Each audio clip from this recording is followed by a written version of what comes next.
हाय. आज खूप दिवसांनंतर मी मोठा व्हिडिओ करते आहे.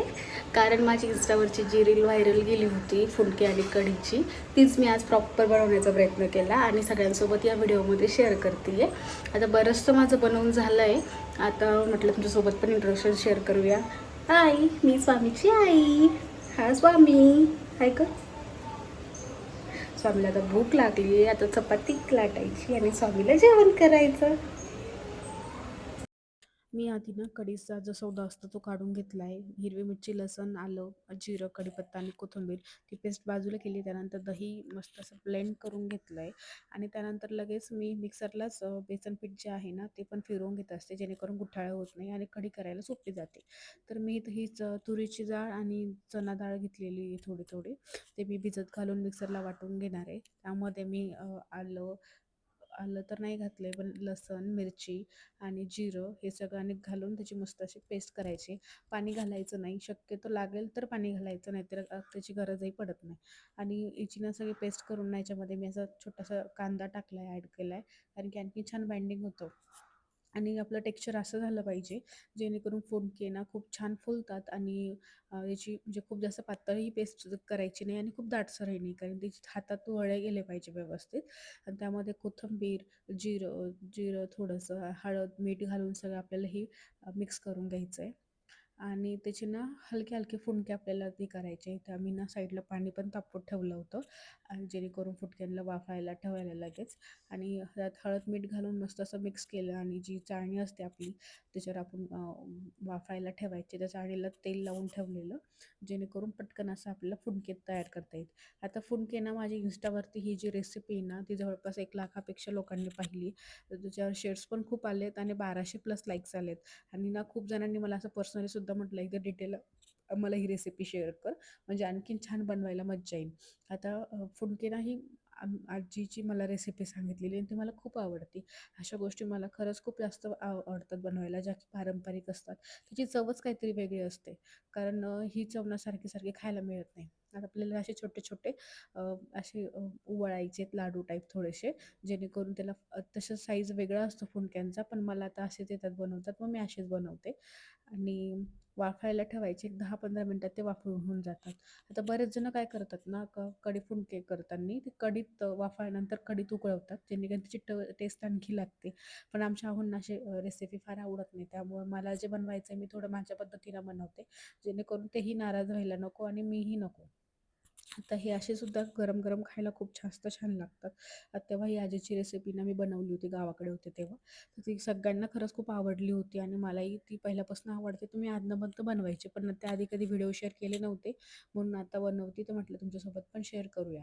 आणि संडे होता, रुटीन बाकीचे करता करता बराच वेळ होत होता मला, त्यामुळे म्हटलं पटापट रेसिपी शूट करूया. आता लगेच मी कढीला सुद्धा फोडणी देणार आहे. मस्त पॅनमध्ये तेल घातलं आहे आणि कडकड तपू द्यायचं, कारण मग जसं तडका बसेल ना जिरे मोहरीचा, तेव्हाच कढी छान लागते. आता माझ्या मम्मीच्या हातची कढी ना एक नंबर. मी तशी बनवण्याचा खूपदा प्रयत्न करते, पण कधी कधी होते, कधी कधी नाही होत, कारण की ज्याची त्याची हाताची रेसिपी असते. तेलामध्ये जिरं आणि मोहरी मी असं कडकड तापू देते, कारण ना तेव्हाच त्याचा तडका छान लागतो जो काही कढीचा. आणि दही दळून घेतलेलं मी साईडला, आणि बेसन पीठ पण जे की गुठाळा होत नाही म्हणून मी मिक्सरलाच फिरवते. आणि सगळं काही हातासारखं असेल ना पटापट रेसिपी तयार होते.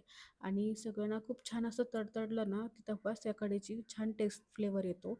आणि तिला खायला पण अगदी छान लागते. कढीपत्ता, कोथिंबीर मी फोडणीलाच देते, कारण की तेवढेच तिची परफेक्ट होते. आणि थोडंसं मिरचीचा जो आपला केलेलं वाटण होतं ना ते घातलं, थोडं 1-2 मिनटं त्याला परतू देते, त्याच्यानंतर त्यात दही घालते. आणि दही घातलं ना एखादं मिनिट मी त्यात ठेवते आणि लगेच बेसन पीठ ॲड करते, जेणेकरून आपलं दही फाटणार नाही किंवा मग कढी खराब होणार नाही. अशासाठी हळद मीठ आत्ताच घालायचं, म्हणजे जेणेकरून आणखी कढीची टेस्ट छान होते. आता माझी रेसिपी ना कढीची माझ्या मम्मीचीच आहे, त्यामुळं आता माझं काही वेगळं असं याच्यात काही इन्व्हॉल्वेशन नाही आहे. फक्त मला कढी खूप जास्त आवडते बाकीच्या भाज्यांपेक्षा, त्यामुळे मी सारखी बनवत असते. आणि लगेच बेसन पीठ घातलं ना की आपले जसं आपल्याला पाहिजे पातळ किंवा घट्ट तशी ठेवायची.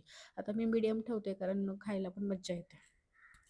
आय होप ही सगळ्यांना रेसिपी खूप आवडली असेल आणि माझे जे मिनी ब्लॉग्स आहेत त्यांना तर तुम्ही प्रेम देताच आहे. पण मोठ्या ब्लॉगला पण प्रेम द्या अशीच एक छोटीशी इच्छा. आणि रेसिपी नक्की ट्राय करा आणि मला नक्की सांगा की कशी झाली आहे ते. आता बाकीचे रुटीन करता करता मी हे शूट करत होते, कारण की संडे म्हटल्यावर मला बाकीचे पण कामं खूप जास्त होऊन जातात. फक्त हा संडेलाच जेवणाचा वेळ असा होता की स्वामीकडे बघायला स्वामीचे पप्पा असतात. आता आमच्या आहोंना ताट वगैरे मी दिलं होतं आणि त्याच्या साईडला कढी पण बनवली आणि लगेच त्याचे वाह बघा फुंके किती छान फुललेत. चेक करायचे की झालेत की नाही. प्रत्येक मीठ चेक केलेत आणि खूप छान वास आला होता कढी फुंक्यांचा. आता मी हे वेगवेगळं सर्व्ह केलं होतं, कारण की फुंके बाजूला आणि कढी बाजूला, कारण प्रत्येकाची टेस्ट ही वेगवेगळी असते त्यामुळं. आणि मी नंतर हे काढून घेतले. नंतर सेकंड बॅच पण मी याच्यातच टाकून दिली होती लगेच, जेणेकरून पुढचे पण मला करून घेता येईल, कारण की स्वामीला पण खूप जास्त भूक लागली होती आणि बाकीच्या गोष्टी पण बाकी करायच्या होत्या. खरं तर खूप पौष्टिक अशी रेसिपी आहे. फार काही त्रास होत नाही ह्या याच्यामुळे. फक्त खाताना थोडीशी काळजी घ्यायची की आपलं तिखट मीठ किती आहे याचा अंदाज ठेवायचा. कारण बऱ्याच जणांना पोट पण दुखत असतं, कारण बऱ्याच जणांना त्रास होऊ शकतो. पण मला काही अजून याच्याबद्दल जाणवलं नाही आणि स्वामी माझ्यापर्यंत आलाच होता. म्हटलं चला तुला पण ब्लॉगमध्ये घेते. त्यानंतर आम्हाला वॅक्सिनेशन द्यायला पण जायचं होतं, जे की पोलिओ डोसचं होतं. आणि माझी कढी इथे रेडी आहे आणि साईडला फुंके पण झाले. खूप छान झाले होते आणि घरभर वास पसरला होता. आता बाकीचे दोघांचे जेवणसुद्धा झाले होते, पण माझं बाकी होतं. तर म्हटलं आता ताट तुम्हाला दाखवायचं विसरले, कारण की आमच्या आहोंना फुंके अशा अशा गोष्टी काही फार जास्त आवडत नाही. आपण मग मी त्यांना दिलं होतं, तरी पण मला खूप जास्त आवडतात म्हणून मी पोट भरून खाते. आणि मस्त कढी परत गरम केली आणि परत म्हटलं चला तुमच्यासोबत पण शेअर करूया की कसं झालं होतं. आणि म्हटलं पटापट जेवण करून मला पोलिओचं वॅक्सिनेशन द्यायला जायचं होतं स्वामीला. मग मी त्याच गोष्टीत लागलेले. कुठं चालला? मी येऊ का? मी येऊ?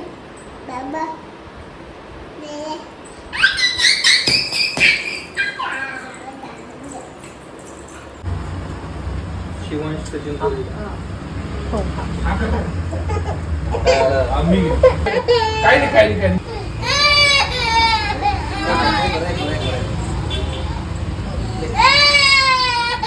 नाही ना काही नाही ना. मम्मी लावा. त्यानंतर सगळे माझी कामं आवरली आणि त्यानंतर येताना भाजी वगैरे आणली होती. म्हटलं तीही साफ करायची, पण स्वामीला झोप आली होती. म्हटलं चला आधी त्याची झोप पूर्ण झाल्यानंतर बाकीचे कामं करूया. भाज्या वगैरे आधी फ्रीजमध्ये ठेवून दिल्या. आणि चला माझा ब्लॉग कसा वाटला आहे नक्की मला कमेंटमध्ये सांगा. आणि माझा हा पहिला प्रयत्न आहे की जो तुमच्यासोबत मी ब्लॉग शेअर करते, जो की असा डेली रुटीनमधला आहे. नक्की व्हिडिओला लाईक करा, शेअर करा आणि सबस्क्राईब करा, जेणेकरून मला हे एक मोटिवेशन मिळेल की तुमच्यापर्यंत आणखीन काही व्हिडिओ मी तुमच्यासोबत शेअर करू शकते. नक्की कसा वाटला ते मला कमेंटमधून करून नक्की सांगा. माझा हा पहिला प्रयत्न तुमच्या पुढे मी मांडते आहे. बाय.